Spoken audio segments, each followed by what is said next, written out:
저성장 시대 부동산 문제 이렇게 풀라라는 주제로 건국대학교 부동산학과의 이현석 교수님 나오시겠습니다. 여러분 큰 박수로 맞이해 주십시오. 네. 예, 건국대학교 부동산학과에 있는 이현석 교수입니다. 제가 이 넥타이 메고 세미나에만 익숙해서 오늘 같은 무대는 난생 처음입니다. 근데 주제가 워낙 좀 무거운 주제라서 뭐 가볍게 하려고 제가 여러 가지 준비를 했지만 뭐 워낙 천성이 그리고 태생이 교수라서 뭐 이해하고 들어주시기 바랍니다. 제가 오늘 말씀드릴 것은 앞에 허재환 교수님께서 이제 부동산에 대한 전반적인 문제 제기가 있었습니다. 그것을 저는 좀 경기도 입장에서 좀 녹여서 경기도 입장에서 이것을 이 시기에 어떻게 풀어나가야 될까에 대해서 한 10분 정도 말씀드리겠습니다.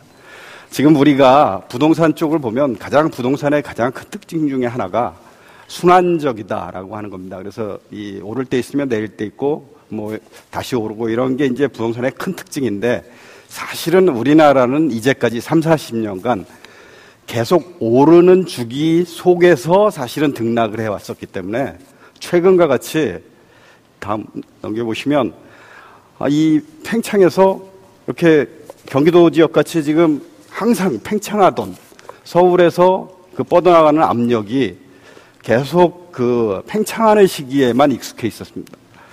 저도 이 그림을 사실은 처음 그려봅니다. 수축기, 이 경기 지역에서 외곽에서 이렇게 수축되는 이런 그림은 사실은 처음 그려보는데 이 수축기의 문제가 훨씬 심각할 수도 있습니다. 근데 그거를 우리가 너무 겁내거나 그럴 필요 없이 그러면 어떻게 할 건가? 이런 우리가 초유로 맞아보는 이런 팽창만 하던 시기에서 안정기 혹은 수축기 혹은 침체기에 어떻게 할 건가에 대한 얘기들을 좀 풀어보도록 하겠습니다. 다음 넘기십시오.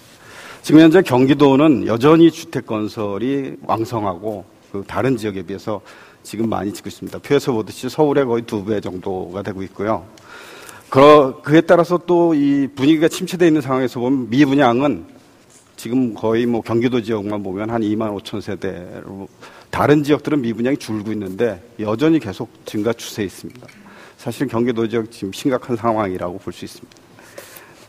근데 이제 대책은 조금 전에 이제 4.1 부동산 대책에 대한 얘기들이 있었는데 4.1 부동산에 대한 대책은 사실은 크게 한 2-3가지 정도로 나눠지죠.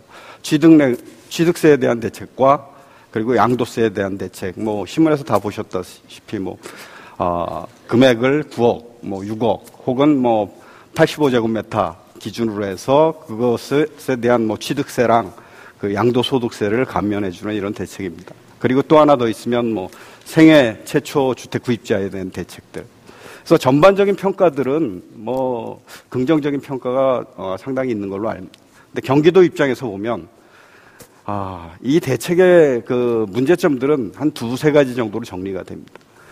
첫 번째는 아까도 조금 전에도 말씀드렸지만 양도소득세는 돈을 벌어야지 내는 세금입니다. 그러니까 아까 설문조사에도 조금 있었는데 살 여력이 없거나 혹은 성장이 예상되지 않는 지역에서는 양도소득세 안 냅니다.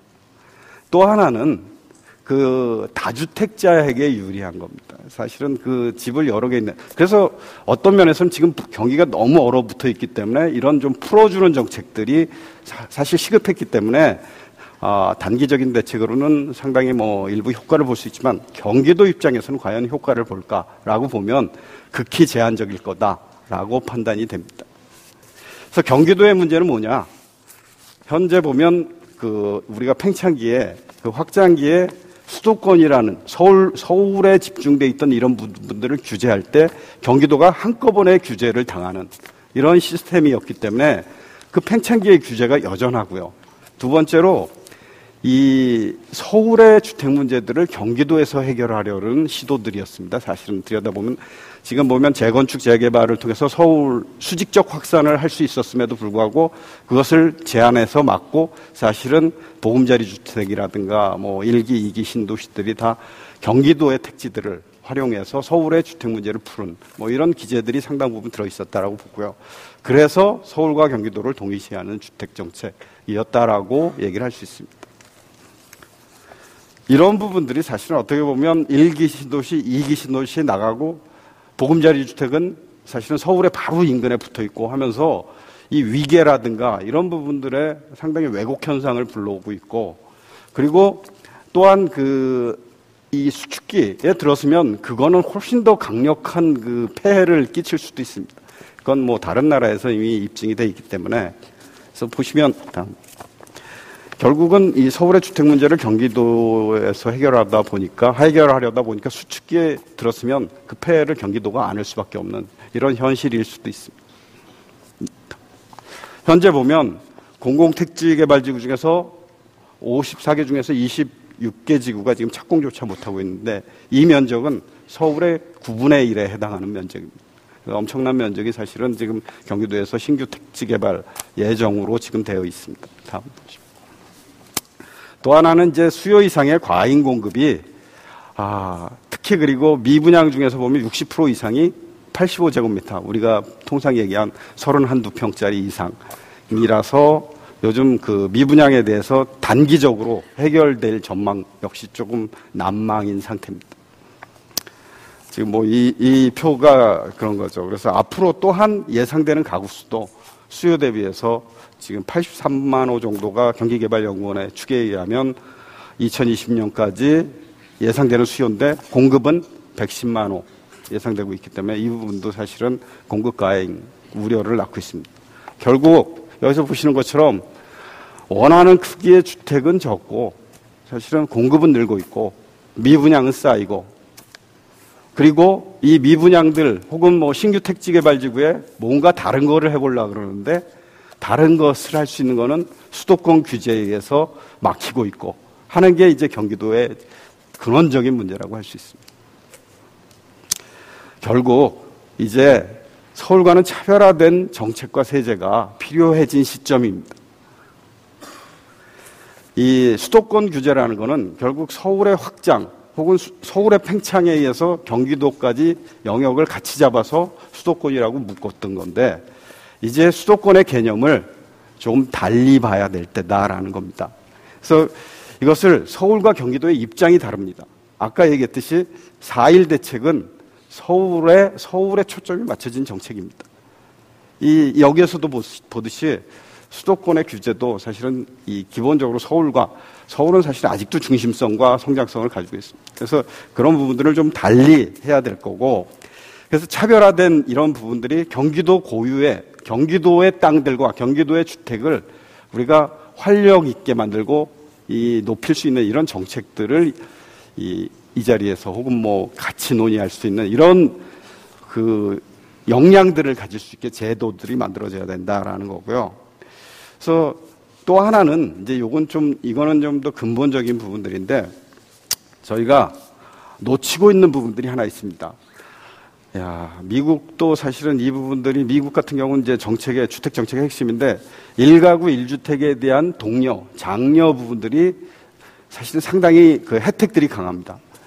예를 들면 회사에 취직하면 바로 당장 집부터 삽니다. 왜냐하면 그 집을 사기 위한 대출들, 장기 대출 30년, 40년 대출하면 그 대출에 대해서 세금 혜택을 주고 세제 혜택을 주고 장기 대출에 그 혜택을 주기 때문에 바로 집을 삽니다. 그래서 우리가 이제는 집 없어도 좋다. 집 없이도 살 수 있다. 월세나 전세 살면 된다. 그렇지만 사실은 사회 안정의 핵심은 주거의 안정에서 시작됩니다. 그래서 그런 부분에서 보면 1가구 1주택 장려 정책이 너무 지금 사실 조금 놓고 있는 부분이다라는 부분이고요. 또 하나는 젊은 세대들을 끌어안는, 젊은 세대들이 들어오는 동네여야 합니다. 저한테 가끔 어떤 분들이 일산이 더 오를 거냐, 혹은 분당이 더 오를 거냐, 혹은 동탄이 더 오를 거냐, 이런 얘기를 묻습니다. 제가 항상 얘기할 때 보면 그 지역의 GDP, 지역 성장률 중요하지만 평균 연령이 어떻게 돼 있는지 보라라고 얘기합니다. 젊은 쪽 인구들이 많은 동네가 사실은 포텐셜이 있는, 역량이 있는 동네. 그래서 보면 금융이나 부동산 쪽 이 정책들 같은 경우는 아주 약효가 즉시 발현됩니다. 그래서 보시면 우리가 지금 불과 한 4, 5년만 보더라도 금융정책을 강화했을 때, 완화했을 때, 강화했을 때 이게 바로바로 즉각적으로 시장에 반응이 됩니다.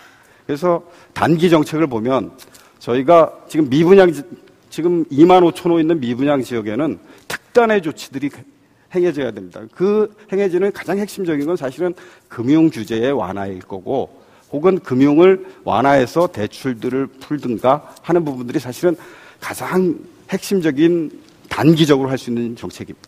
그리고 또 하나는 부실 부분들에 대해서는 이제 우리가 미분양 리츠라든가 이런 부분을 통해서 정리할 수 있는 길을 열어주는 거고요. 그리고 과잉 공급된 신규 택지라든가 이런 부분들은 수도권 규제에서 과감히 제외시켜야 된다라고 생각합니다. 그래서 용도 전환을 해주는 게 필요하고요. 장기적으로는 결국 경기도의 활력을 강화시키는 겁니다. 서울의 9분의 1 면적이 신규 택지 개발 지구로 있습니다. 어떻게 보면 이게 과잉 공급된 택지라고 얘기할 수 있지만 또 다른 측면에서 보면 그만큼의 포텐셜을 가지고 있는 거예요. 이거를 활용할 수 있는 방법을 우리가 우리의 아이디어로 짜내면 예전에는 가격이 오르던데 편승해서 오르던 기제가 아니라 경기도 도민들의 그리고 모든 사람들의 그 역량과 아이디어들을 모아서 그 지역을 일궈낼 수 있는 그런 길들을 찾는다면 사실은 그게 오히려 포텐셜이 될 수도 있다라는 겁니다. 그래서 자족 기능을 강화하고 젊은 인구 유입하게 해야 되고, 그리고 우리가 문화 기능들 스페인어 빌바오라든가 실리콘밸리 이런 사례들을 참고로 해서 경기도에 정말 사람이 모이게 하는 이런 정책을 해야 될 거다라는 거예요.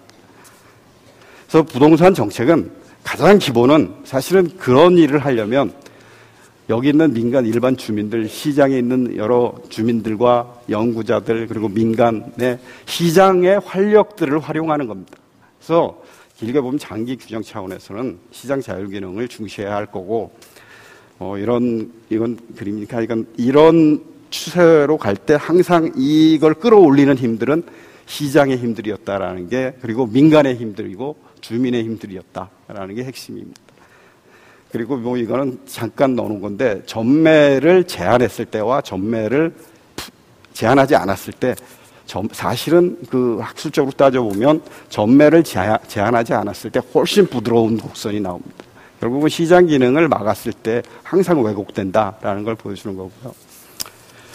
결국 마지막으로 이제 말씀드리면 우리의 정책 방향들이 기본적으로 공간 이 변화가 이제 팽창해서 사실은 안정기 혹은 수축기로 이렇게 들어서는 시점에서 부동산의 핵심 역량들을 이제 개발 위주에서 관리 위주로, 그리고 대학이나 산업도 경기도 같은 데 규제해서 사실 풀어줘야 되는, 이거를 풀지 않으면 도저히 해결 방법이 없습니다. 그 금융조세는 단기적으로 빨리 해야 되는 대책이에요.